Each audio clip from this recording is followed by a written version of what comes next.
Hey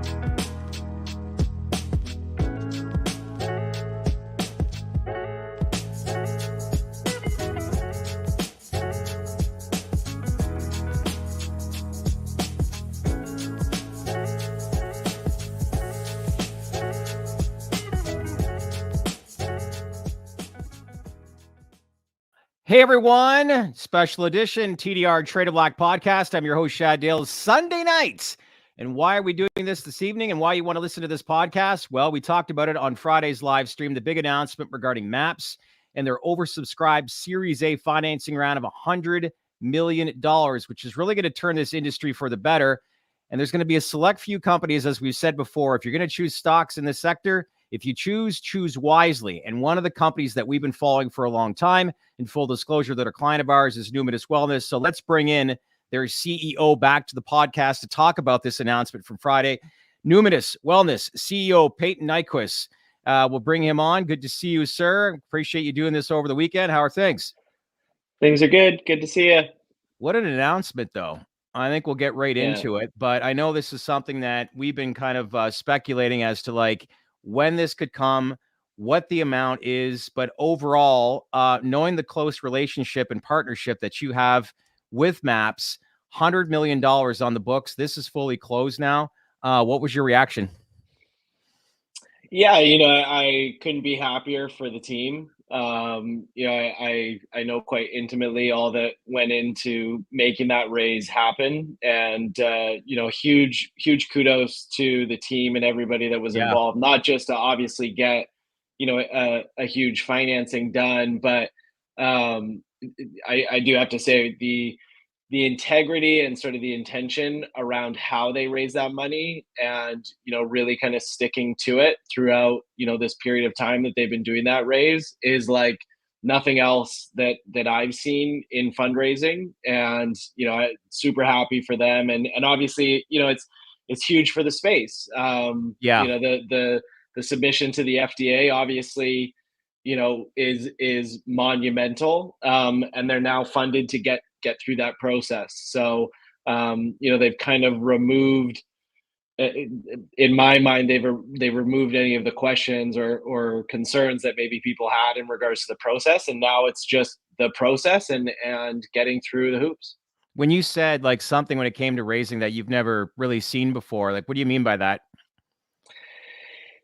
It's been interesting to watch the psychedelic space. You see a lot of different characters and kind of walks of life or why people are doing what they're doing. And MAPS has always really been a flag bearer for integrity, really keeping the ethos and culture of, not just kind of psychedelic therapy in the context of like we give people psychedelic drugs plus therapy, but really all that needs to go into this. And we've Still there? I think he broke up there for a second. I think we might have lost him for a second. Let's see if he just comes back for a second. All right. Good to see you, Jake, on a Sunday night. Feel free to fire any comments. I know you follow this space closely. So if there's anything you want to ask Payton, leave your comments below, but we'll bring him up momentarily. You back there, brother? Okay, there we are. We lost you for a second. Can you hear us? Sorry about that. Yeah. All good. Continue on. Sorry.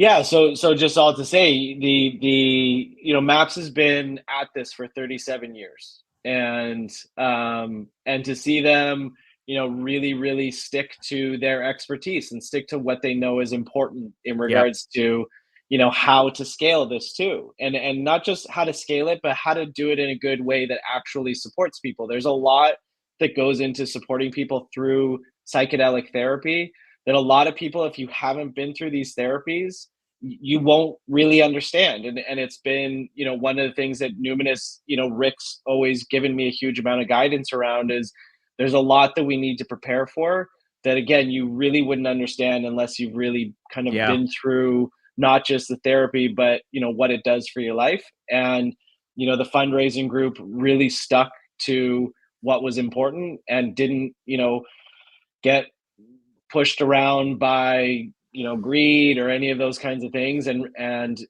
stuck to what was important and got a fundraising done with an incredible group of people. Mission for alignment, right? That is key. Mission that's alignment. yes. Yeah, Which- exactly. And that's, what they've been able to do and been hugely successful. So Yeah.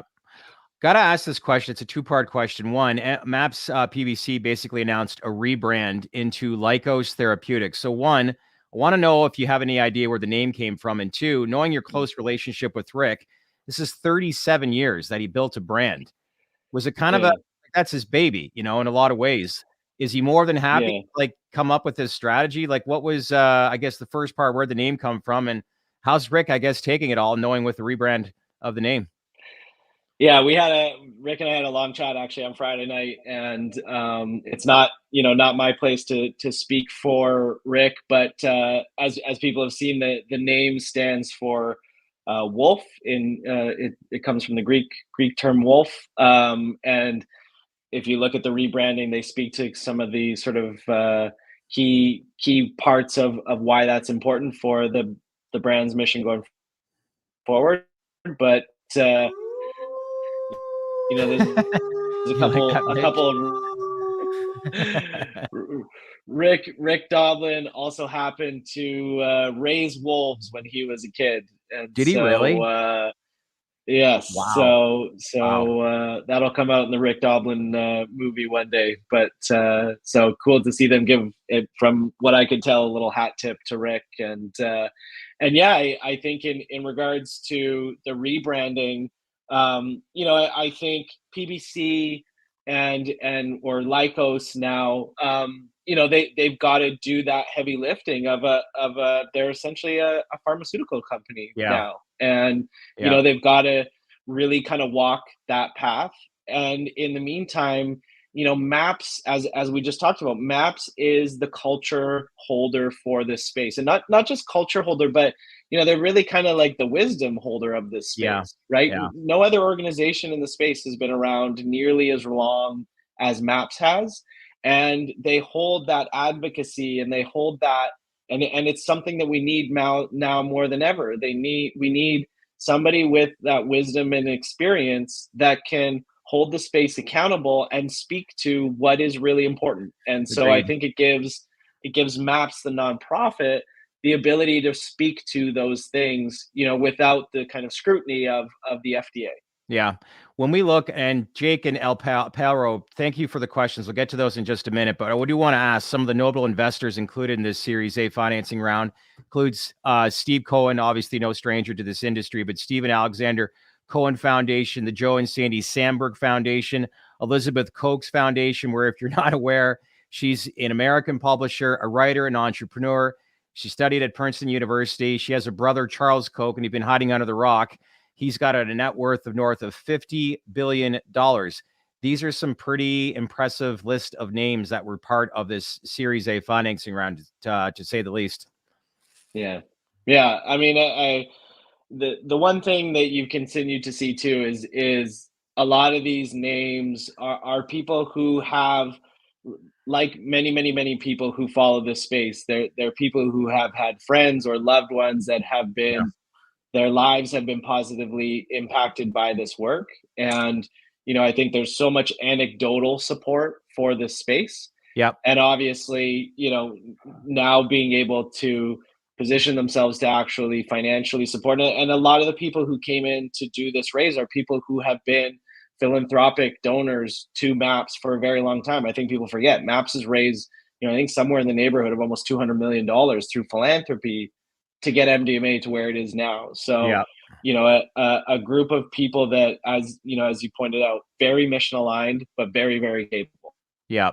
Spartan writes, seems like 2024 is going to be a big year for the industry. I was saying this before January 1 hit, that we anticipate a strong year. Look, you can't ask for anything more heading into a new year. It's the very first week of business, and an announcement like this happens. But, I agree that this is going to be a really strong year.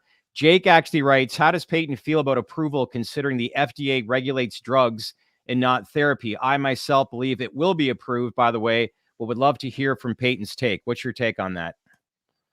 Ketamine's a drug that's Yeah. approved that gets used for therapy. Yeah. As we've talked a lot about, you've seen breakthrough therapy status by the FDA for MDMA already.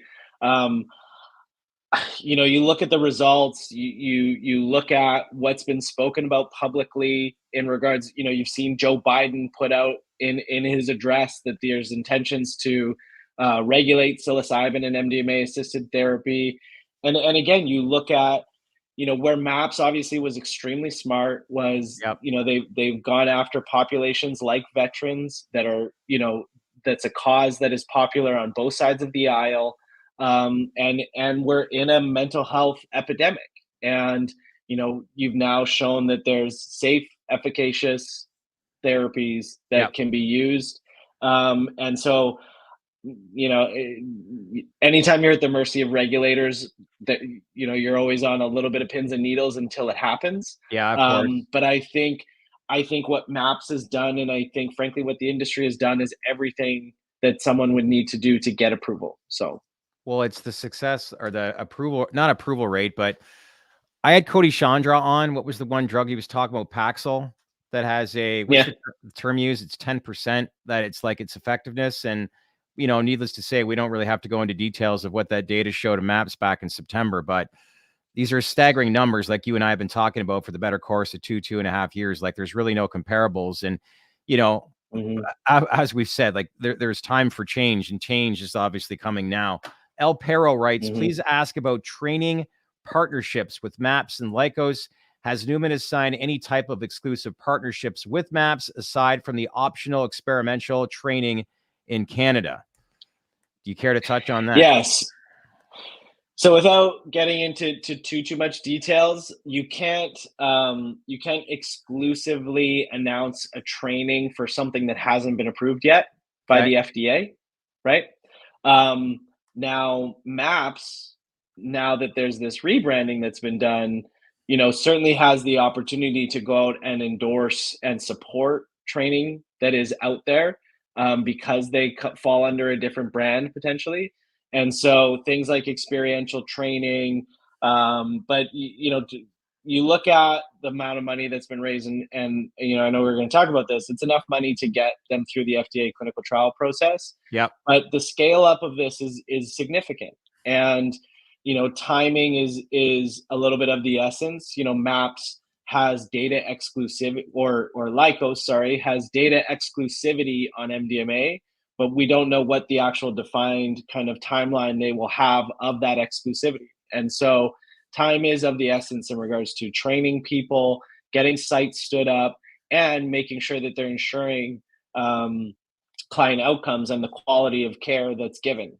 So much goes into the therapy, and we've talked about this before, but you look at the results from the phase 3 clinical trials, Mm-hmm. and the dosing results were profound, but what was really interesting also was the placebo results, and the placebo results were really high also, and that speaks to the therapeutic container and how important the therapy protocol that MAPS has put together with the MDMA assisted therapy. And That's so interesting.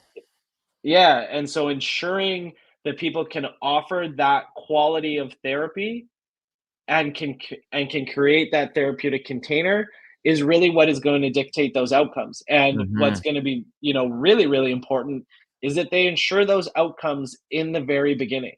There's going to be a huge amount of scrutiny when MAPS, when that drug comes into market, to make sure that they're ensuring that quality, right? Yeah. This is not some pharmaceutical drug that nobody's ever heard of before, and there's some pharmaceutical company that's backing a bunch of education and all the kind of stuff that we typically see with an approved pharmaceutical. People are watching this. People know what MDMA is. People know what psychedelics are. People know what psilocybin is. There's a huge amount of education, and MAPS or Lykos has to go out and ensure that they can make good on what the clinical trial results showed. This MAPS Lykos thing is going to be hard to get used to, right?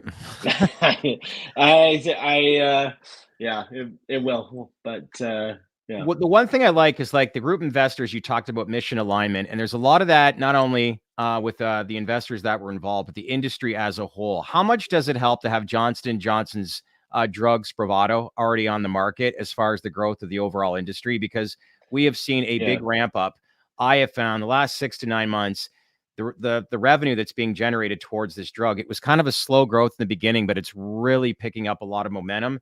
And this only, how many years has it been at market right now? Well, I mean, I think this is their, I think this will be their third year in market, right? But I think you have to remember too, like, so that drug, Spravato, is an in-clinic drug, right? And so you think about when that drug came into market, it was right in the peak of COVID. There was a lot of other ketamine drugs that were being made available that could be mailed to somebody's house. There was all this like mail order ketamine stuff that was happening, still happens to this day, whereas Spravato has to be done in clinic, right? And so, you know, that was through COVID. A lot of clinics were shut down. It's now on track. I think last year it probably did something in the neighborhood of $700 million. It was their top performing drug last year, right? And again, that's a drug, most of the time drug plus therapy. Sometimes you can get just the dosing, but I think it shows, you know, again, not only does it show the opportunity, but that's in a market where there's lots of other ketamine drugs on the market that you can get. Whereas with MDMA, it will be MAPS MDMA, or it will be Lykos MDMA, right? And so I think it's going to be extremely compelling. Okay, so El Perro, you've actually said so no exclusivity. I think he has a little bit of concerns with some of the feedback. He writes, what does the competitive landscape look like for therapist training? There are other prominent players such as Fluence that also have a history with MAPS. So I don't know how it works when it comes to exclusivity in certain countries. I think some countries you can, other countries you can't, but maybe elaborate a little bit on what maybe the potential partnership, like you said, with MAPS/Lykos means, or, you know, to help maybe answer some of the questions or concerns that he has. Yeah, look, I think we're talking about us, Fluence. There's CIIS, which is around as well, that are trying to help to do training. We need tens of thousands of people to get trained. Very, very quickly. So the landscape and the need for training is huge, and you know, from a competitive standpoint, are there other, you know, trainers that are out there? Yes, there are other trainers that are out there. We're the only one that also has clinical sites who can do training and also provide clinical sites for things like you know, I think the big thing that MAPS is going to require, yes, training, but supervision. A lot of these therapists are going to have to go through a supervised dosing session probably, to sort of get, and we'll see, we don't know what the FDA is going to say yet, but there's going to be the need for supervision. And so far, we're also the only group that's talked about experiential training. And, you know, while nobody will be mandated to give experiential training, when you're in an environment where clients are going out and being able to decide who they want to do MDMA assisted therapy with, I can tell you, as an organization that has clinical sites, it's the top question that clients ask all the time. Do you have experience? Can you speak to experience? They don't want to get read, you know, this clinical trial. Yes, that's great. What is your experience as a therapist with these different modalities? And I always akin it to, you know, I wouldn't get in a plane with anybody that's, you know, not flown a plane before. So your partnership with them, like, is it fair to say if there's not exclusivity, like could MAPS, Lykos, in so many ways, like say our preferred partners that we're working with, such as Numinus Wellness, or could they expand and, like you said, bring on more companies like Affluence in addition to you over time? Or like how does that all play out as far as, like I said, the competitive side as to your current partnership with them? I think Lykos, you know, has to probably be very careful right now. You know, they're in a very delicate stage with the FDA, and don't want to do any sort of preceding or anything like that. I think, you know, again, with this rebranding, MAPS has the opportunity to do some of those things, like, you know, talk about whether it's preferred, or just designating, you know, these are trainings that we feel, you know, fit the criteria, that we know as experienced, you know, trainers and providers of the therapy. You know, the other benefit that we have is we've been the clinical trial sites for the phase 3 clinical study. So we've We have practitioners and trainers who have actually done those different therapies in a clinical trial environment, and we've run clients with MDMA through the special access program. So we actually have, public facing experience with those protocols. So with this announcement, last time we'd spoke, you said like there was definitely an uptick in general interest and it was gaining more traction with regards to people signing up, learning more, wanting to learn more. Now that we get this kind of announcement, one, I guess the most important question is that do you think the FDA will approve this, NDA that they submitted last month? And if that is the case, and I'm assuming obviously you do think that they will eventually prove this, what does this mean, I guess, and help as far as advancing your company with regards to a lot of the training and really at a lot of ways start turning profit and advancing overall as a company? I started Numinus because I assumed that these things were going to, when I started Numinus, ketamine therapy wasn't really a thing yet. And so, obviously I'm biased in regards to thinking that, yes, they'll approve it. Yeah. And I think, for us, what's most exciting, and you're already seeing this now, you saw Compass and talk about their partnership with Greenbrook. The big question going into 2024 with MDMA, okay, yes, is there going to be approval? And then how do you scale? How do you prepare the infrastructure needed for these drugs once they're approved? And so far we've had something like 2.7 or 2.8 billion dollars that has gone into, psychedelic related organizations. Less than 5% of that money has gone into building infrastructure to be able to distribute these drugs. We've got a huge disparity in regards to the amount of money that has gone to drug development, which again, very, very important. But then very, very quickly, how do you distribute these therapies? Yeah. Right.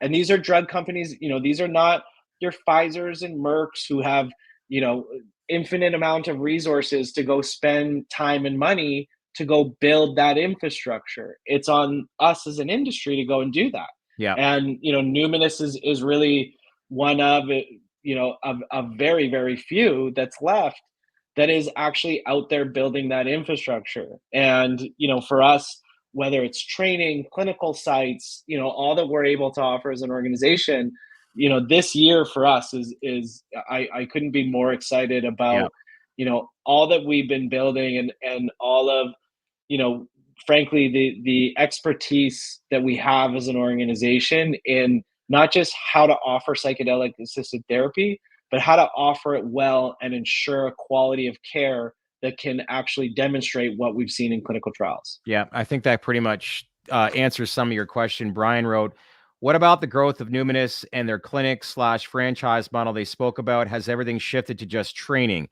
And obviously with what you just said, yes, training is important, but the clinics is equally as. Yeah, so absolutely. And frankly, training for us, in a lot of our training programs, the first thing we hear back once someone has gone through training is, okay, I need a place to practice. Yeah. And so there's a little bit of a chicken and egg thing and training for us is a great kind of referral source and feeder source for when we do train people, them being able to provide them a place to practice, even in one of our own, either in one of our own locations or, giving them a model and an operational infrastructure that is turnkey so that they don't have to spend the money. We lose him there again, Mitch. Oh, I can hear you. Yep. You'll go ahead. Sorry. Got you back. There you go. Cool. Where did you lose me? I could hear you the whole time. Matthew writes, we need the experiential training touched on. Just got on here if he has already mentioned, but we haven't heard a word about it since June. Do you care to elaborate on that? I can't share too much, but I think this will be a great year for experiential training. Okay, fair enough. It's got the wolf back again, right? One thing I did want to touch on, I did outline a couple of some key investors, but the lead investor in all this was a company called Helena, which is a global organization. It invests in helping, or should I say, solving global societal problems. And this kind of touches on the emission alignment. Pretty impressive that a company like this got involved. But can you maybe touch on a little bit as to like who this company is and maybe some examples as to like some of the stuff that they've worked on prior to this? Yeah, I got to know Helena really well over the last year or so, and an incredible group of people.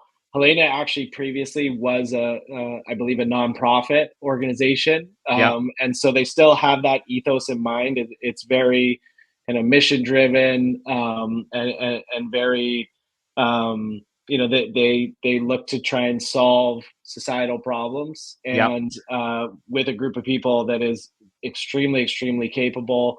You probably saw Protik Basu, who is a part of the Helena team, who will now Yep. be on the board of Lykos.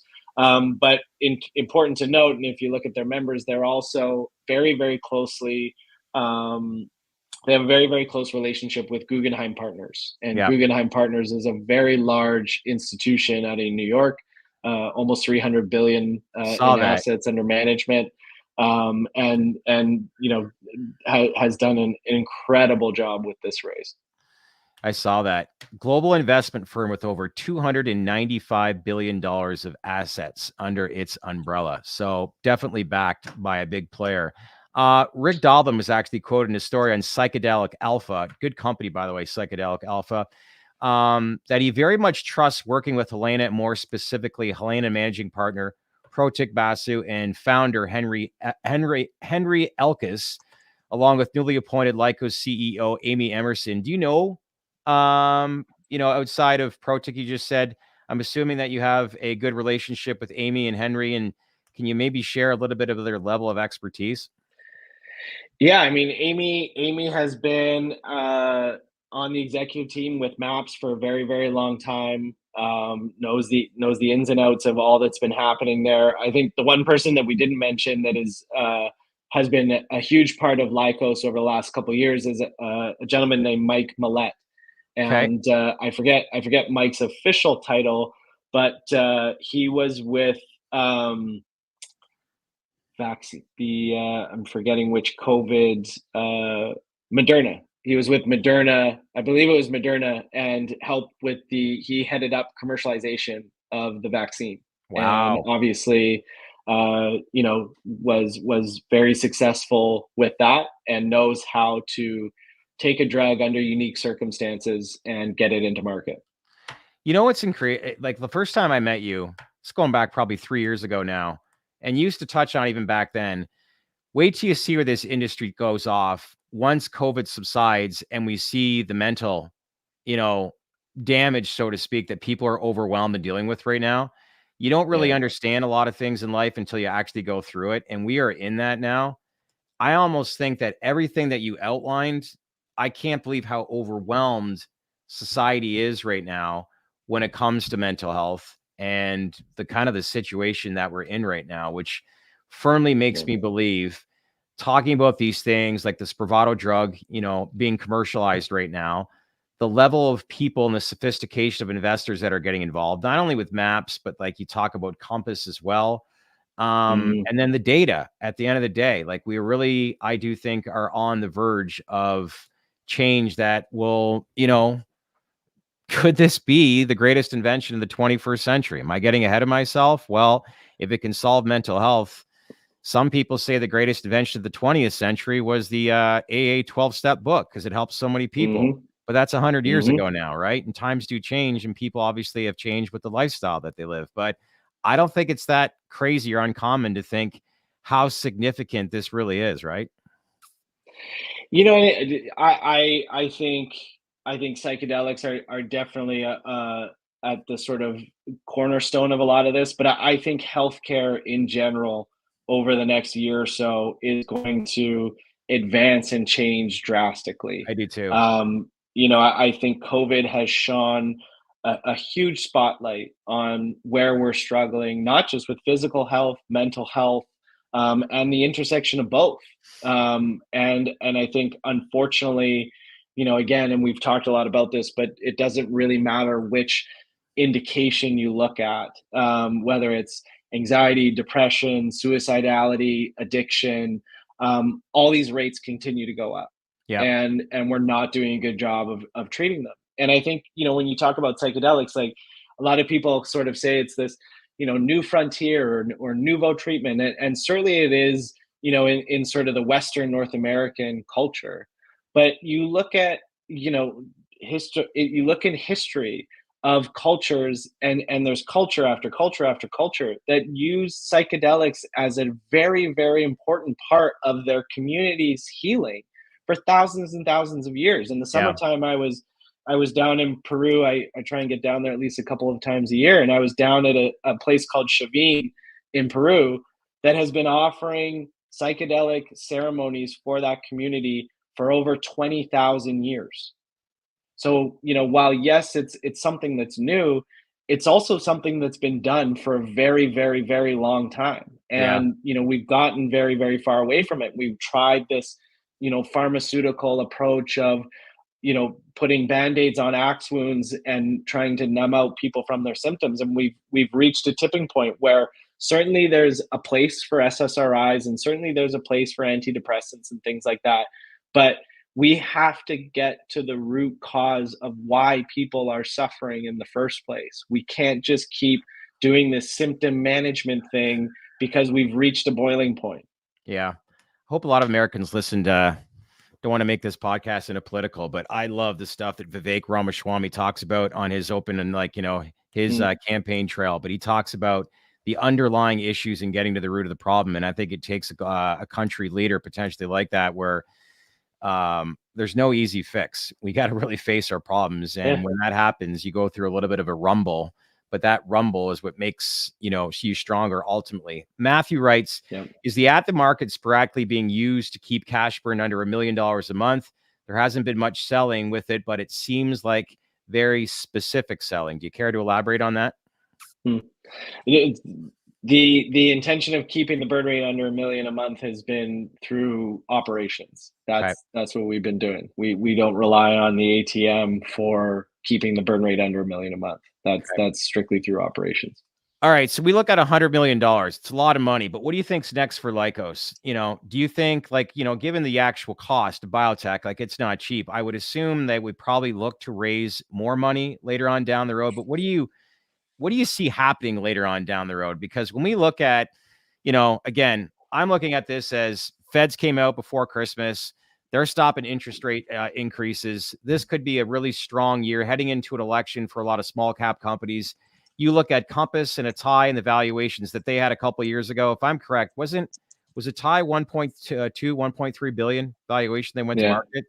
But if you've got phase 3 data and the list of investors already in place, if they were to go public, let's say, and who knows where that kind of branches out, but is this company not going to be valued probably higher than what, say, an Atai or a Compass ever were in your opinion?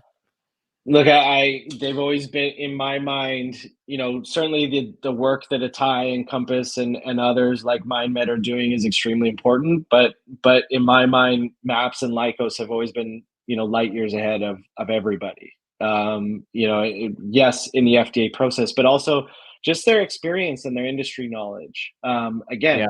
It's one thing to get a drug approved, but to actually get it properly set up for implementation is a whole other thing. And so, do I think the valuation post approval goes up dramatically? Absolutely. Frankly, I think, if you think about if they went to market to raise money at the same time that a Compass or an Atai did, back when valuations were, I agree, higher times. They would have been, they could have raised all the money in the world at much, much higher valuations. But that's, to them, what's most important is getting this drug approved in the best way possible. I think if you think about where the future lies for them, obviously, integrating MDMA assisted therapy for PTSD, looking at other indications probably, but they're now the first company to really forge a path with a fully, a fully approved by the FDA psychedelic drug. And, the doors open for them huge as to, do they want to take other drugs and move them into that pipeline? That's what I wanted to ask. Does this become like an actual vehicle? you know, you look at some of the other companies that are advancing their trials, and heck, we all want these trials to succeed to overall like rise all. What's the term? I'm drawing a blank. It's Sunday night. Rising tides raise all boats. Thanks. Appreciate that. But anyways, long story short, like, does it become a vehicle if their MDMA protocol is approved by the FDA? Would that then be some sort of vehicle for other drugs with other companies, other trials to actually go through MAPS when it comes to getting approval ultimately through the FDA? You know, only Lykos can kind of speak to what their plans are going forward. But you know, they've certainly built now again a pipeline and a process that that other drugs could follow. So it'll be really interesting to see what happens this year. I mean, you're seeing a lot of collaboration and M&A in the space, and as I said, the big question I think in everybody's mind is, you know, in infrastructure and integration and into market. Yeah. I think that pretty much wraps things up. This has been really, really good. One last thing I'll touch on. They established also an 8-member board for the company, 6 MAPS appointees, along with Lykos CEO Amy Emerson. So clearly, MAPS/Lykos will retain oversight of most activities moving forward, which really goes back to what we've been saying a number of times in this podcast is mission alignment. So it's like, look, we like what you're doing. We think this is a societal solution. Now, here's the keys. Now go do it. And I think that's the promising thing, right? Yeah, exactly. El Perro writes, are the Numi hats for sale? I get asked that every time I put some on social media with a Numinus hat. So we're going to have to get some up on the website.